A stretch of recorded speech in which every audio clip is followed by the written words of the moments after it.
मुझे आज की जो स्मार्ट सिटी की बात कर रहे हैं उसमें मुझे बताइए, स्पेशली एबल्ड चिल्ड्रन हैं विद स्पेशल नीड्स या इवन एजेड पीपल, उनके लिए क्या फैसिलिटी है मूव करने के लिए? डाउन सिंड्रोम भी है, अदर देन दैट उनको मल्टीपल भी है डिसेबिलिटी। तो मैम अगर स्पीच की रहती है उनको प्रॉब्लम या किसी और चीज़ की रहती है, थेरेपी सर्विसेज की, वो सब यहाँ पे प्रोवाइड किया जाता है। हम लोग बैठते हैं रणबीर हायर सेकेंडरी में बैठते हैं हम। We are trying to do our best ताकि चाइल्ड अच्छे से इंडिपेंडेंट बने। मतलब कि हम चाहते हैं कि वो किसी पे डिपेंड ना रहे। सरकारी स्कूल या प्राइवेट स्कूल या एनजीओ रन स्कूल्स जो जम्मू कश्मीर में है, कोई ऐसा स्कूल आपको देखने को मिला इतने सालों में, 31 साल आपने बोला, जिसमें आपको लगे कि यहाँ पर जो अगर चाइल्ड विद स्पेशल नीड्स पढ़ रहा है तो उसको प्रॉपर फैसिलिटीज़ मिल सकती हैं? देखिए, मैं प्रैक्टिकली अपने बच्चे की बात करूं तो मुझे ऐसा कोई भी स्कूल नहीं दिखा जिसमें एसेसिबिलिटी, पहले बात करें आप, रैम फैसिलिटीज़ अब काफ़ी स्कूल्स में आई हैं, मगर जब मेरी बच्ची छोटी थी तब ऐसी फैसिलिटी नहीं थी। वो प्रेजेंटेशन कॉन्वेंट में पढ़ी है 12th क्लास तक। लेकिन जब जैसे ही उस स्कूल से निकलें उसके बाद उसके लिए कोई भी इंस्टीट्यूट ऐसा नहीं था जहाँ पे क्लासरूम में कोई ऐसी फैसिलिटी हो, जो स्पेशल सीटिंग सिस्टम हो, स्पेशल टॉयलेट्स फॉर हैंडीकैप्ड और विद स्पेशल नीड्स हो। और दूसरी बात है, ट्रांसपोर्टेशन एक बहुत बड़ा विषय है। जो लोग अफोर्ड कर सकते हैं वो तो अपनी गाड़ियों में मैनेज कर लेते हैं बच्चों को एजुकेशन के लिए, लेकिन वो अकेले नहीं कर सकते, उनको हेल्प चाहिए साथ में। I'm Rakesh Gupta. I have a daughter who is now 30 years old. She was diagnosed with spastic cerebral palsy from the time she was born. She was prematurely born. So what do you see in JNK कि क्या educational institutions में children with special needs के लिए infrastructure हो या educational facilities हो या instructors हो या केयर हो, वो सारी चीज़ें देखने को मिलती हैं? और क्या चैलेंजेस जो हैं वो एक पेरेंट को फेस करनी पड़ती है as a parent of a child with special needs इस समय? देखिए, practically speaking on the ground अगर हम बात करें तो खासकर जम्मू जो हमारा है, इसमें ना के बराबर फैसिलिटीज़ हैं।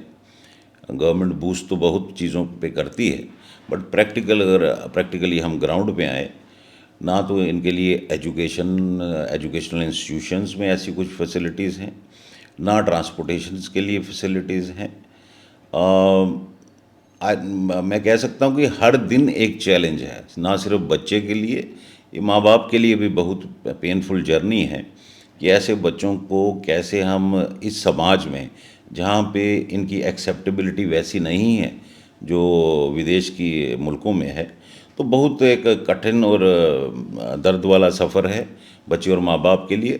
और मुझे लगता है कि इसमें कुछ भी नहीं अभी तक सरकार कर पा रही। नारे तो बहुत देते हैं, ये दावे करते हैं, मगर प्रैक्टिकली मुझे लगता है कि हमारा जो इस केंद्र शासित प्रदेश में जो एडमिनिस्ट्रेशन है, इनको कम से कम एक बार इस पे एक डिबेट करनी चाहिए और पेरेंट्स को बुलाना चाहिए पहले स्टेज पे, क्योंकि बच्चों के लिए बहुत एक पेनफुल विषय होगा इस पे बात करना कि वो किन चैलेंजेस से निकलते हैं, ताकि उनको हमारी पीड़ा पता लगे, बच्चों की पीड़ा पता लगे।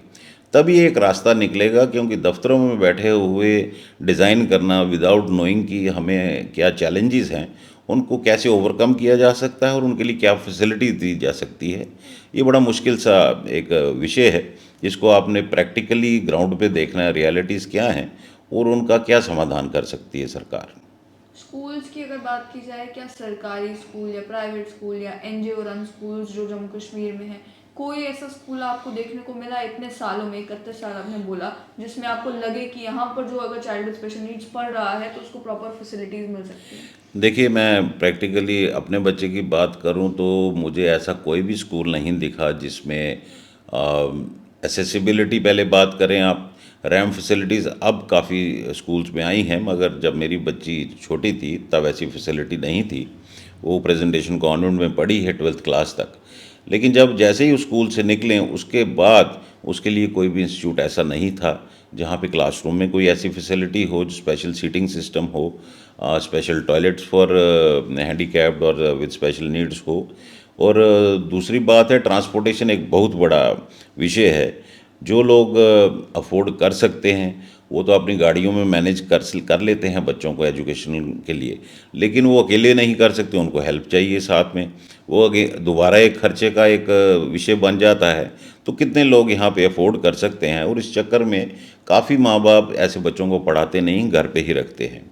उसके बाद आप बात करें कि एजुकेशनल इंस्टीट्यूशंस में क्या इन बच्चों को स्पेशल अटेंशन देने के लिए स्पेशल टीचर्स नहीं चाहिए क्या?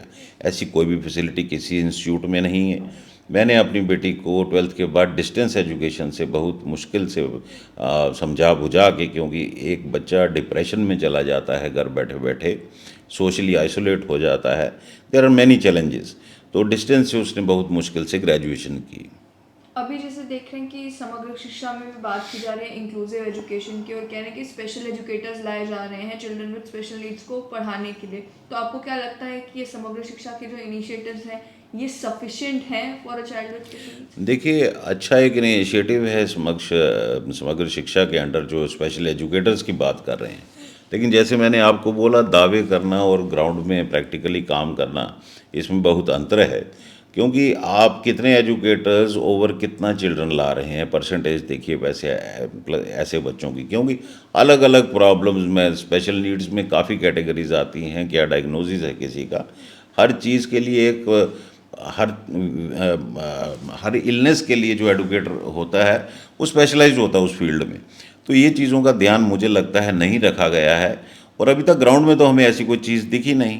और ना ही मैं, देखिए सोशल वेलफेयर डिपार्टमेंट की बात करें तो उनको पता होगा जो उनसे महीने का कुछ लेते हैं, जो मुझे लगता है वो भी एक खिलवाड़ है, 500 700 हज़ार रुपया किसी बच्चे को देना। और जो नहीं लेते हैं वो तो डाटाबेस ही गवर्नमेंट के पास नहीं है। तो इन चीज़ों की एब्सेंस में कैसे गवर्नमेंट एक घर बैठे एक दफ्तर में पॉलिसी बनाती है, ये बड़ा एक चिंता का विषय है, और एक ह्यूमन कॉज है, मैं ये कहता हूँ, जिसको ना सिर्फ सरकार हमारी हमेशा एडमिनिस्ट्रेशंस नज़रअंदाज करती आई हैं, बट हमारी civil society as a whole भी, क्योंकि ऐसे बच्चों की एक्सेप्टेंस ही नहीं है। आज हम पढ़ाई लिखाई की बातें करते हैं, अपने आप को बोलते हैं हम बहुत पढ़े लिखे हैं, मगर when it comes to acceptance of such children, वो एक्सेप्टेबिलिटी आज भी नहीं है। जो बच्चे अभी बिल्कुल छोटे हैं, जिनके माँ बाप में इतनी अवेयरनेस भी नहीं है, या कहीं पे माँ बाप जो है उनके पास इतने रिसोर्सेज नहीं है, तो क्या कहेंगे कि क्या उनके लिए पॉसिबल हो पाता होगा कि वो ऐसे बच्चों को जो है वो सरकारी स्कूल में कहीं पढ़ा सकें, या ऐसे स्कूल में पढ़ा सकें जहाँ उन्हें लगता है कि इसे एजुकेशन मिल पाएगी? देखिए, मैंने पहले भी कहा, जिनके पास रिसोर्सेज नहीं हैं वो बच्चे वो माँ बाप अपने बच्चों को पढ़ा तक नहीं सकते, क्योंकि सिर्फ सरकारी स्कूल का मसला नहीं है, आपकी एजुकेशन वहाँ फ्री हो सकती है। फिर मेन मसला आ जाता है ट्रांसपोर्टेशन का, बच्चों को लेके कैसे जाना है और लेके कैसे आना है। तो ये काफ़ी एक दर्दनाक स्टोरी है, मैं कहता हूँ, जिसको प्रायोरिटाइज़ करना चाहिए था गवर्नमेंट को, लेकिन आज तक ना तो एजुकेशन इंस्टीट्यूशंस में कुछ ऐसी बात हुई, और ना ही मुझे आज की जो स्मार्ट सिटी की बात कर रहे हैं उसमें मुझे बताइए स्पेशली एबल्ड चिल्ड्रन हैं विद स्पेशल नीड्स या इवन एजेड पीपल, उनके लिए क्या फैसिलिटी है मूव करने के लिए, ऐसा कुछ भी नहीं है। और मैं एक और बात बोलूँगा कि ऐसे जो स्पेशल नीड्स वाले बच्चे होते हैं उनको कांस्टेंट फिजियोथेरेपी चाहिए। अब जो लोग अफोर्ड कर सकते हैं वो मैनेज करके फिजियोथेरेपिस्ट के पास पहुंचते हैं, तो कम से कम सरकार को चाहिए कि जो आपके पास फिजियोथेरेपिस्ट हैं, जो लोग फिजियोथेरेपी अफोर्ड नहीं कर सकते, उनके घर अपने फिजियोथेरेपिस्ट बेचें, उनको फिजियोथेरेपी फ्री मिलनी चाहिए। और जो अफोर्ड कर सकते हैं, वो ट्रांसपोर्टेशन में बड़ी दिक्कत आती है, वो जो भी फ़ी उनकी फिक्स करेगी government, they can pay it. लेकिन मेजॉरिटी जो लोग अफोर्ड नहीं कर सकते उनके लिए फ्री सर्विसेज होनी चाहिए। मेरा नाम सपना वर्मा है। मेरी जो स्पेशलाइजेशन है एजुकेशन में वो है आईडी में, इंटेलेक्चुअल डिसेबिलिटी में। मैम आपसे जानना चाहूँगी, खासतौर पर इंटेलेक्चुअल डिसेबिलिटी के मोस्टली बच्चों में देखने को ये मिलता है कि कुछ बच्चों में कॉग्निटिव एबिलिटीज़ होती हैं, लेकिन मेजॉरिटी केसेस में ऐसा भी होता है कि उनकी कॉग्निटिव एबिलिटीज़ नहीं होती। तो उन्हें किस तरीके से यहाँ पर जो है वो रेडी किया जाता है वर्ल्ड में बिहेव करने के लिए? मैम एक्चुअली हमारे सबसे पहले, कोई भी बच्चा डिसेबिलिटी का हो, बट हमें सबसे पहले यही रहता है कि बच्चा इंडिपेंडेंट बने। ठीक है, उसके लिए हमें जो भी हमारे पास पॉसिबल वेज होती हैं, जो भी उसके ऊपर हमें टेस्ट लगाना होता है या कुछ भी हमें उसके अकॉर्डिंगली करना होता है, पहले हम वही करते हैं। फिर उसके बाद डिपेंड करता है बच्चा माइल्ड है, मॉडरेट है, सीवियर है, प्रोफाउंड है। यहाँ पे ज़्यादा माइल्ड मॉडरेट के आते हैं बच्चे, सीवियर प्रोफाउंड वाले भी आते हैं मैम। बट पहले हम माइल्ड मॉडरेट वाले जो होंगे उसके अकॉर्डिंगली उसको किस चीज़ की ज़रूरत है, किस हिसाब से है, हम पहले वही कैटर करते हैं। लाइक अगर बच्चे को अगर हाथ धोना नहीं आएगा तो हम उसको सिंपल स्टेप्स में बताएंगे, पूरा वो प्रैक्टिकल करके फिर हम उसको बताएंगे ताकि वो आगे वो कर सके। धीरे धीरे हम उसके टास्क लेते हैं, जब वो टास्क कंप्लीट करता है फिर हम नेक्स्ट टास्क लेते हैं। तो यहाँ पे क्या ऐसे बच्चे भी हैं जिन्हें इंटेलेक्चुअल डिसेबिलिटी भी है और फिजिकल डिसेबिलिटी भी है, और वो किस तरीके से फिर मैनेज करते हैं यहाँ पे? यस मैम, यहाँ पर आते हैं मैम बच्चे, मैक्सिमम बच्चे कुछ हैं जो डाउन सिंड्रोम भी है, अदर देन दैट उनको मल्टीपल भी है डिसेबिलिटी। मैम अगर स्पीच की रहती है उनको प्रॉब्लम या किसी और चीज़ की रहती है, थेरेपी सर्विसेज की, वो सब यहाँ पे प्रोवाइड किया जाता है।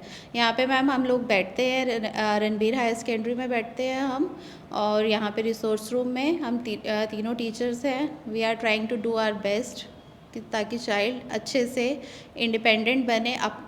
मतलब कि हम चाहते हैं कि वो किसी पे डिपेंड ना रहे, कुछ वो अपने लिए करके दिखाए। हम नहीं चाहते हैं कि वो वहाँ जाए वहाँ नहीं। पहले यहाँ पे हम स्कूल रेडीनेस प्रोग्राम के अंतर्गत हम उनको प्रिपेयर करवाते हैं, उसके बाद बच्चा आगे क्या करेगा फिर हम उसको स्कूल में बैठने के लिए तैयार करते हैं अंडर इंक्लूसिव एजुकेशन। तो ऐसे कितने बच्चे अभी तक होंगे यहाँ पे जिनको स्कूल रेडी कर दिया गया और उसके बाद जाकर वो किसी भी सरकारी स्कूल या प्राइवेट स्कूल में एडमिट हुए?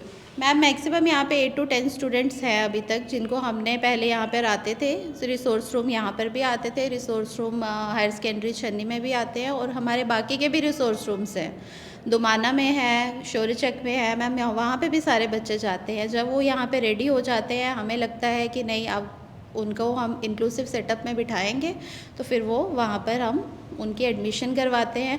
अब मैम वो डिपेंड करता है पेरेंट्स पे, दे वांट कि वो प्राइवेट स्कूल में जाएं या वहाँ पर जाए, बट हमारी कोशिश रहती है कि गवर्नमेंट स्कूल्स में जाए ताकि हम बार बार वहाँ पर विज़िट करें, और हम बच्चों को देखते रहते हैं। जिन स्कूल्स में भी बच्चे हैं हम वहाँ पे डू विज़िट्स करते रहते हैं। हमारे 2 days होते हैं स्कूल विज़िट्स के, वहाँ पर हम जाते हैं और बच्चों को देखते हैं कि वो क्या कर रहे हैं, किस चीज़ की ज़रूरत है, क्योंकि हर स्कूल में तो मैम स्पेशल एजुकेशन टीचर्स या रिसोर्स पर्सन्स है नहीं है, तो हम लोगों को ही विज़िट करना पड़ता है। हम जो 6-7 यहाँ पर जम्मू में लगे हुए हैं, तो हम अपने स्केड्यूल के अनुसार जो भी है हम वहाँ पर विज़िट्स करते हैं, और उन बच्चों को किस नीड की ज़रूरत है, किस चीज़ का है, हम वहाँ पर सारा उनका देख कर आते हैं। तो आइडेंटिफिकेशन का काम भी आप क्या है स्पेशल एजुकेटर्स करते हैं कि आप किसी गवर्नमेंट स्कूल में स्कूल विजिट के लिए गए, वहाँ पे आपने देखा कि कुछ बच्चे ऐसे हैं जो कि चाइल्ड विद स्पेशल नीड्स हो सकते हैं लेकिन फैमिली को भी पता नहीं है? नहीं मैम, ऐसा कुछ नहीं है। आइडेंटिफाई, हम जब बच्चे को आइडेंटिफाई हमें होता है, बट हम पहले उसका डिसेबिलिटी सर्टिफिकेट देखते हैं। इसके अलावा ना मैम हमारे ना जैसे अभी आपने देखा ना कि अभी मैंने आपको बताया कि हमारा ये 2 दिन का जो मास्टर ट्रेनर्स का हमने किया है, इसमें हमने हर जोन से 6-6 टीचर हमने लिए हैं। अब इन 6 टीचर्स को हमने मतलब तैयार किया है कि ये मास्टर ट्रेनर्स बन गए हैं। अब ये आगे जाके अपनी जोन में टीचर्स को ट्रेंड करेंगे कि हमें ये कैसे आइडेंटिफाई करने हैं बच्चे, CWSN बच्चे। तो हमारा यही काम है। उसके अलावा हम तो जाते ही हैं, स्कूल विजिट्स हम देते ही हैं, बट हमने आगे जैसे हमारे समग्रा की तरफ से ये स्कीम इन्होंने बोला है, ये हमारा अब ये निकला है कि हमने मास्टर ट्रेनर्स हमने तैयार करने हैं। तो ट्रेनिंग आपने उनको आइडेंटिफिकेशन के लिए दी है? आइडेंटिफिकेशन की ट्रेनिंग दी है। उसके बाद अगर आइडेंटिफाई हो जाते हैं तो उसके बाद उन्हें पढ़ाने का, सिखाने का, तैयार करने का काम जो है वो आप ही जो 7 टीचर्स हैं उनको करना? जी, हम उनको बताएंगे ना कि आप एक इंक्लूसिव में आप सेटअप में इन बच्चों को कैसे बिठाएंगे, ये हमारा काम है मैम, उनको बताना, सिलेबस को मॉडिफाई करना, किस तरीके से उनको आगे पढ़ाना है, कैसे उनको कोई अगर दिक्कत आ रही है तो हम इसीलिए हैं कि उनको सपोर्ट करने के लिए कि आप वो हमें बताएं कि ये प्रॉब्लम हमें इस बच्चे के साथ आ रही है, सो दैट कि हम उनको आगे हेल्प कर सकें।